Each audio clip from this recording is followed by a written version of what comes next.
Finding a just right book. There are lots of books in the library, but not all of them are the right book for you to check out. And we want to help you find a book that you're going to love, you're going to enjoy, and it's also going to be a good challenge for you. How do you find books in the library? Did you like the cover of the book? Did a friend tell you it was a good book? Do you like the author of the book? We want you to try to find books that you're really going to enjoy reading. My book is too easy. If the words are easy and I can read them fast, I'm bored because the book isn't challenging or interesting, or I'm easily distracted when I'm reading. I know my book is too hard if there's lots of words I do not know. If I have to read very slow to concentrate and understand. If I get frustrated and tired of reading quickly. Or if I have to reread often. I know my book is just right if I know most of the words, the book is interesting, I can retell what I've read, and the book puts me in my reading zone. Here is the 5-finger rule. If there are 5 words on the book's pages that you don't know, that book is too hard. If there are 4 words, it still might be too hard. If there's only 2 or 3 words that you don't know, that book is probably just right. It'll challenge you, but it's not going to make you frustrated. And if you know all the words on the page, the book might be a little too easy. Reading is for everyone, but not every book is for everyone. And it's okay if a book is a little too hard. You have a lot of time to learn. And the last thing we want is for you to not like reading and think that it's too hard or too boring. We want to try to find a book that's going to be just right for you.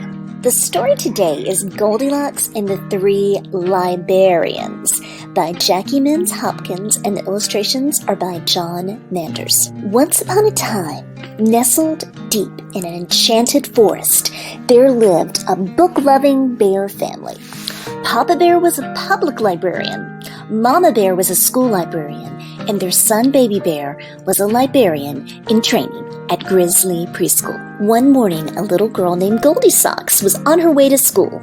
Goldilocks usually walked along the road, but this day, since she was running particularly late, she decided to take a shortcut through the forest. By and by, Goldilocks came upon an astonishing sight. There in the middle of the forest, she saw a cottage that appeared to be made out of books. Goldilocks loved books more than bears love honey, so she went up to the house for a closer look. She knocked on the door, and to her surprise, it creaked open. Cautiously, Goldilocks peeked inside. Shelves and shelves of wondrous books lined the walls. She called out to see if anyone was there, but no one answered. Goldilocks knew she shouldn't go in, but the temptation with all those books was more than she could bear. Once inside the cottage, Goldilocks went straight to the shelves and began browsing through the books. The first book she pulled off the shelf was too big. In fact, it was so heavy it fell on the floor. Goldilocks went to another shelf, and the book she took from this shelf was too little. She looked through some of the nonfiction books until she found one that was just right. Goldilocks wandered over to another shelf and opened a chapter book. She used the 5-finger rule to see if the book was too hard. She started with a closed fist, and when she came to a word she couldn't read, she put 1 finger up. All 5 fingers went up when she was reading that first page of the book, so she knew the book was too hard for her. She tried another book, but it was too easy. Then she found a book of fairy tales that's just right. After she found several books that were just right for her, Goldilocks began searching the perfect place to read them. Goldilocks looked around the room and she spotted a big lazy bear recliner. She climbed into the enormous chair and pushed back, but it went too far back. She surveyed the room again, and this time she spied a poofy couch with lots of pillows. Goldilocks sprang into the air and landed smack dab in the middle of the couch. Pillows flew everywhere. The couch was too squishy.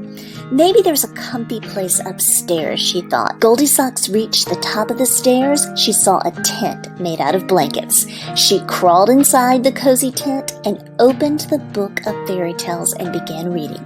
Yes, this place was just right. Around noon, the 3 librarians came home for lunch. Papa Librarian immediately noticed one of the books on the floor.